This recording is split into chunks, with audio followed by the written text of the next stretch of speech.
Alrighty, people, this is going to be a quick car vlog. Hold on, let's just do it like this. Good enough. I'm in Arizona because my daughter is participating at a public speech and debate competition. I brought her down and I also volunteered to be a judge. So I start judging at 11:30 and I've got time for a vlog to follow up on a story that I covered yesterday. Child accosted at track meet. Girl 9 accused of being trans at Kelowna track meet. Editor's note, the man accused of making the derogatory comments detailed in this story is denying the allegations. A full story on that is here. There's the old expression, the first casualty of war is the truth. Don't know who said it. I'll say Mark Twain said it. And that is true today as it was yesterday, as it was 100 years ago. And there is, in fact, a war going on. It's a culture war. It's a war for your minds. It's a war for information. It's a war for political influence. Yesterday, there was a story published in a Kelowna news outlet called Castanet. It seems to be local Kelowna news, about a 9-year-old girl being verbally berated, verbally assaulted by men at a sporting event because the men apparently thought this 9-year-old girl was a boy because she has a pixie haircut, which I guess is a tomboyish type haircut. They said, this is a girls only event, no boys allowed. And then they accused the girl of being a trans girl. Then when the parents, the mothers, two mothers of the individual got involved, allegedly the individual who was berating the 9-year-old kid referred to the mothers as genital mutilators, etc., etc. According to the story, quote, he stopped the entire event. He also pointed at another girl who also had short hair. He then piped in and said, quote, well, if she's not a boy, then she is obviously trans, end quote. Star, one of the women involved, said the man's wife then started calling her a, quote, genital mutilator, a groomer, and a pedophile, end quote. I covered this story yesterday and said any one of three things is true. Either it didn't happen and it's a total fabrication, something happened and there are some details getting lost in the reporting, in the hyperbole, some exaggeration, or it happened exactly as reported, in which case there's no justifying the actions, the alleged actions of the accused individual. I did say, however, that this is what happens necessarily when people can't even rely on a basic premise of biological fact that in a girls' sporting event, there might not be biological males competing. And when people can't be assured of that basic fact, it will lead bad people to make bad accusations and behave badly.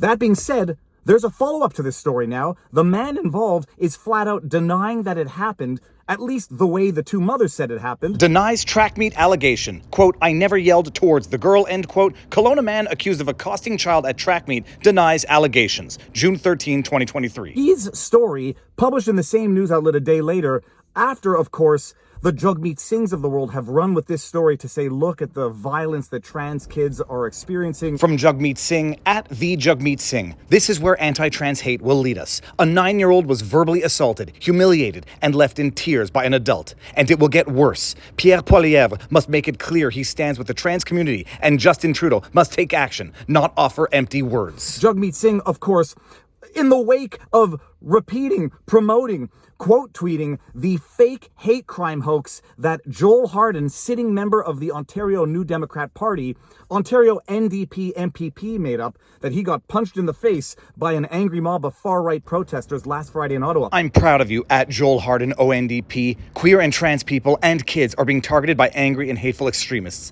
Governments must step up to protect the queer and trans community. Jagmeet Singh, quote tweeting that story, it was a hoax. It has been disproven on the internet. It has been proven as an outright hoax. Joel Harden, sitting member of provincial parliament, doubling down on his lies with more lies, whatever. As you can see from this video here, provided by Kareem Assad, it is in fact Joel Harden hitting himself in his own face with the bullhorn he was holding. He was not punched in the face, as he confirmed in subsequent interviews he gave where he tried to cover up his initial lie. Your initial claim was that you were punched in the face by an activist on Friday, and that was what was in the media on Sunday.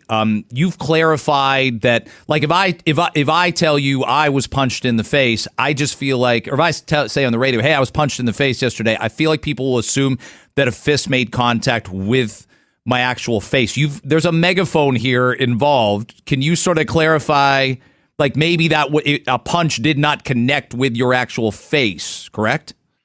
It did.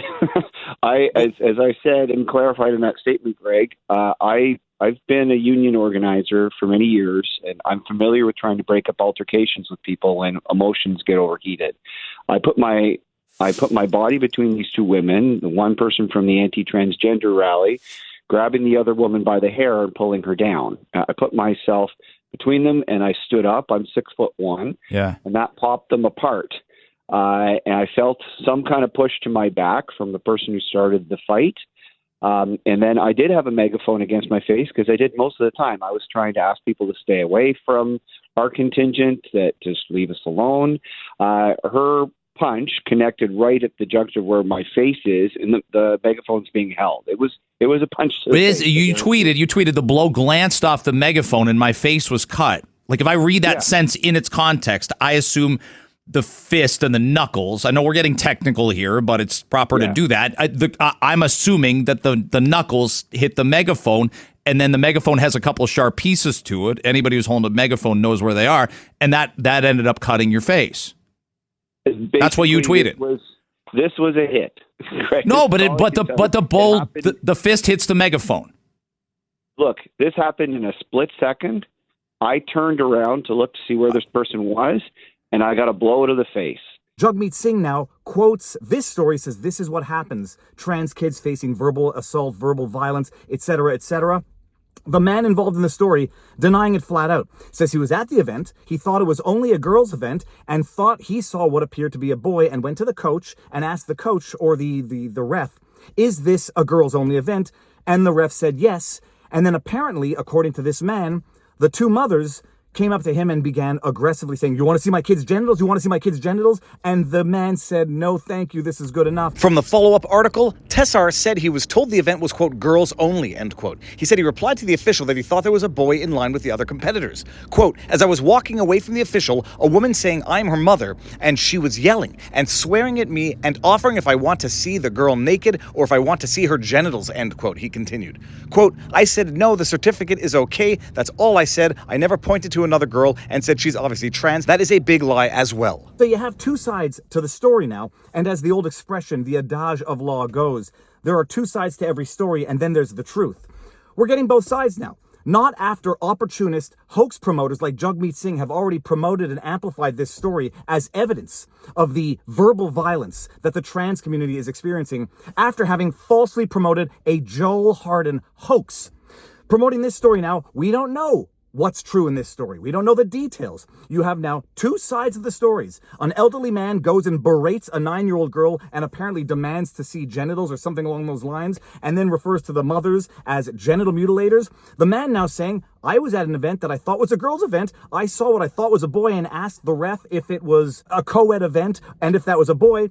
The mothers then get up in his face and say, you want to see my kid's genitals? Is that what it's going to take? You can see how both sides of the stories might not be equally plausible, and sometimes the truth is going to be somewhere in between, so that those who react and jump on the story because it proves what they think they want it to prove, you might want to take a step back, wait a minute, especially in the wake of what was a hoax last week and what might very well turn out to be, if not an outright hoax, at the very least a gross exaggeration of a story that made the headlines, that was promoted by those who promoted it because it promoted their theory, their narrative, and lo and behold, it might not be entirely true. Now, I got to get out of this car because I'm schwitzing and I got to go judge some debates. It's going to be amazing. Stay tuned for more stuff. You know where to go if you want to support. VivaBarnesLaw.locals.com. Viva Frei for merch. Viva Frei, like, share, subscribe, snip, clip. You know what to do. And, it gets hot in cars quickly. Peace out, peeps. Booyah.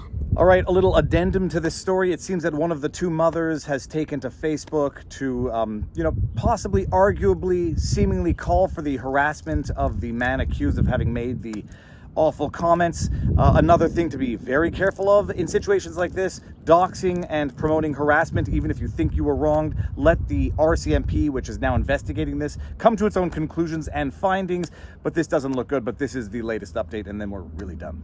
Peace out, peeps.